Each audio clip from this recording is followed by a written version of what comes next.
Siya yung kumukuha ng pera, siya yung kolektor ng pera mula Bilibid papunta kay Laila de Lima.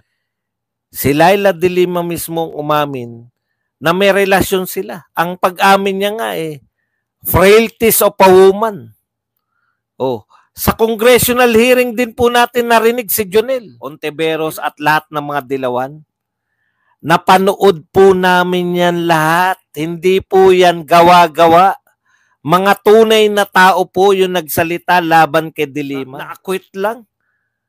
Na-acquit lang tapos sasabihin nyo parang santa na si de Lima. Siya nga mismo umamin yung frailties of a woman. Kanino bang salita yung frailties of a woman na yan? Kay de Lima po galing yan. Babalikan na yan si Duterte. Kawawan, makukulong na si Duterte. Babalikan na si Duterte. Didemanda na. Tokis lang po yan. Bakit? Para mo maidemanda si Duterte, kinakailangan may magturo kay Duterte. Ito nga mga kababayan, bago natin ituloy ang video na ito, kung bago ka lang sa aking YouTube channel baka pwede makahingi ng like at subscribe at click mo na rin ang notification bell para updated ka sa aking nilalabas na bagong video. Salamat po. Bakit niyo po pinalalabas na parang santa si Laila de Lima? Ito po, ang dali nating makalimot. Hindi po si Duterte nag-imbento niyang mga nalaman natin kay de Lima. No? In fact, napanood po natin yan sa isang congressional hearing. Mga congressman po. No? Wala pong Duterte dun. Pangulo si Duterte. No? Gulat na gulat ako. Bakit mayroong mga kala mo inapina si de Lima?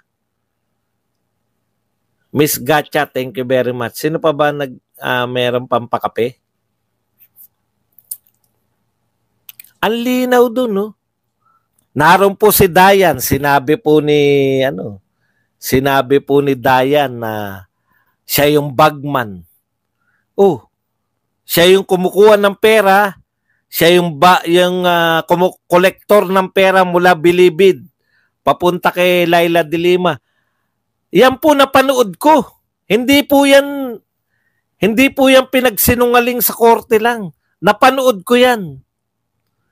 Sa congressional hearing, si Dayan, ngayon, yung tatanong kung may relasyon sila. Mismo si de Lima, ano sagot ni de Lima? Kaya kapanipaniwala po yung testimonya ni Dayan. Na siya yung pinagtitiwalaan na kumuha ng pera. Bakit?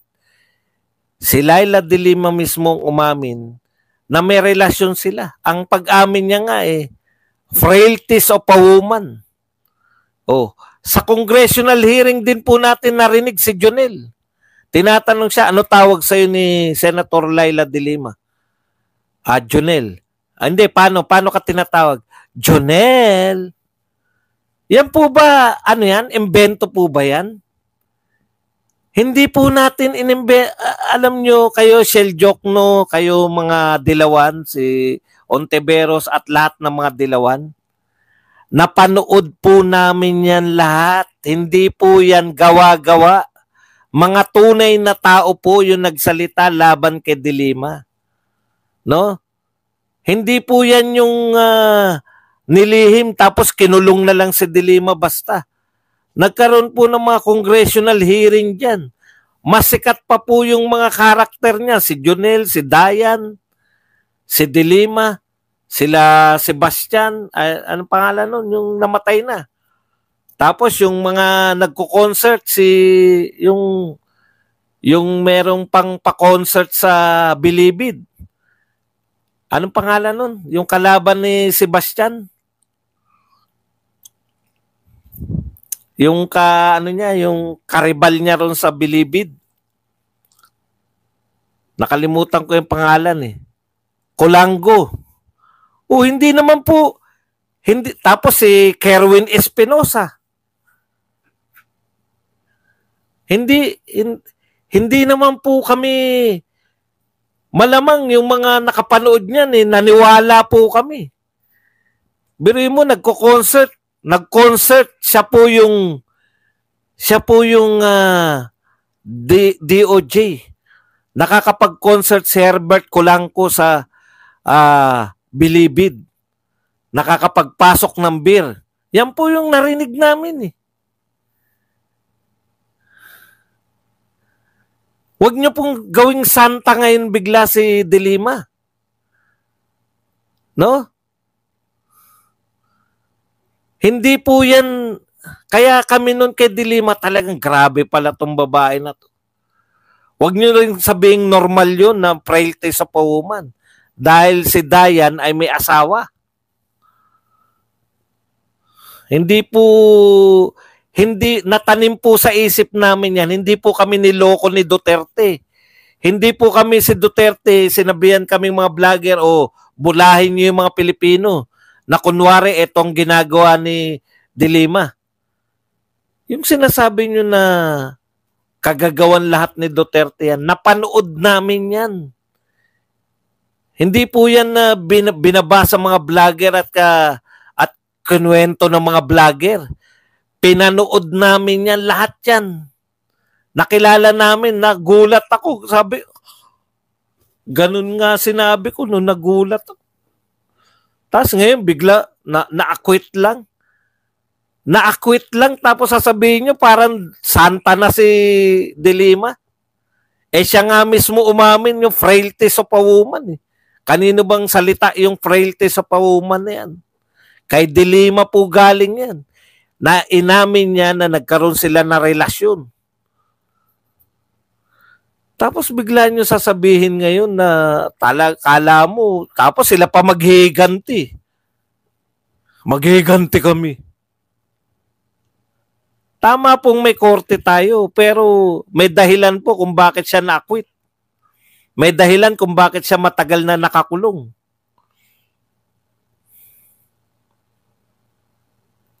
Totoo po ba nakulong si De Lima? Totoo. Bakit hindi siya nag-bail noong panahon na nakakulong siya?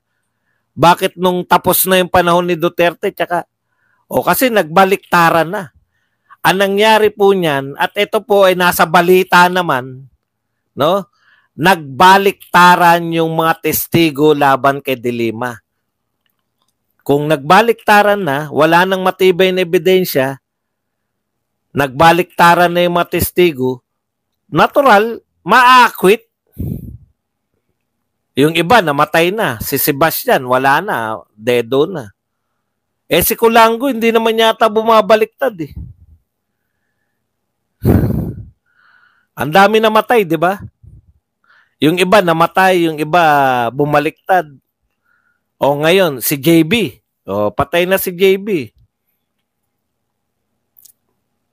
Ngayon, eto ang tanong.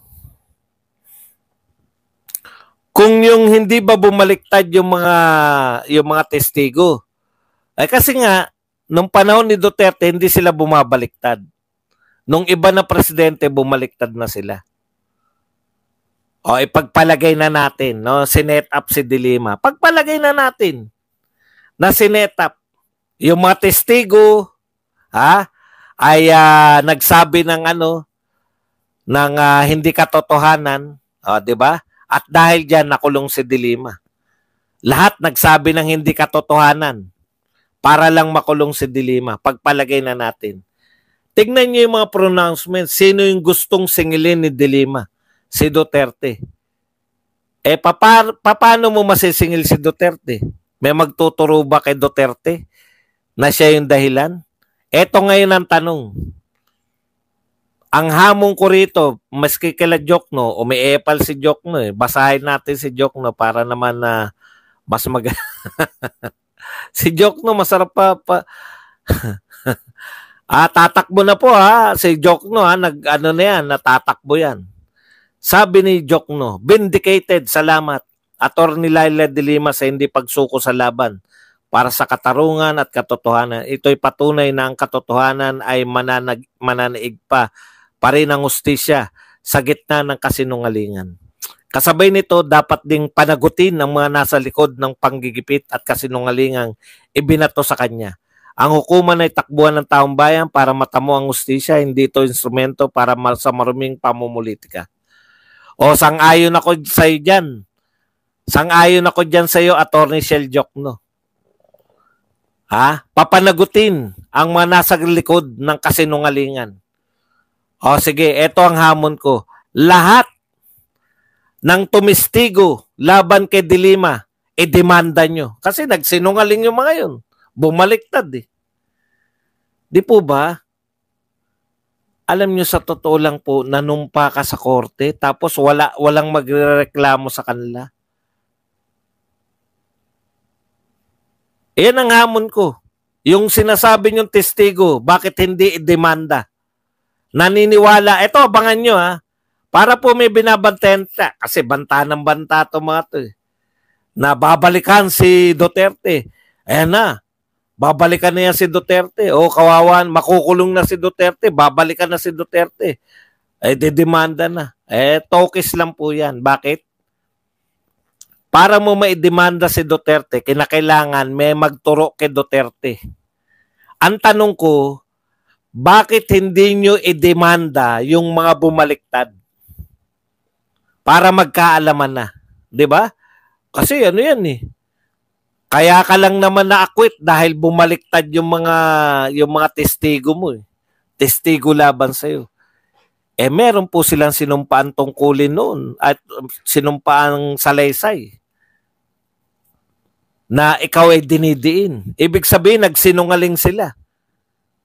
Hindi ba dapat dahil sila ang dahilan ng pagkakulong mo, idemanda mo sila para mo maituro nila kung si Duterte talaga ay may kasalanan o wala? Ngayon, pag hindi yan dinimanda ni De Lima, alam nyo na kung ano naganap.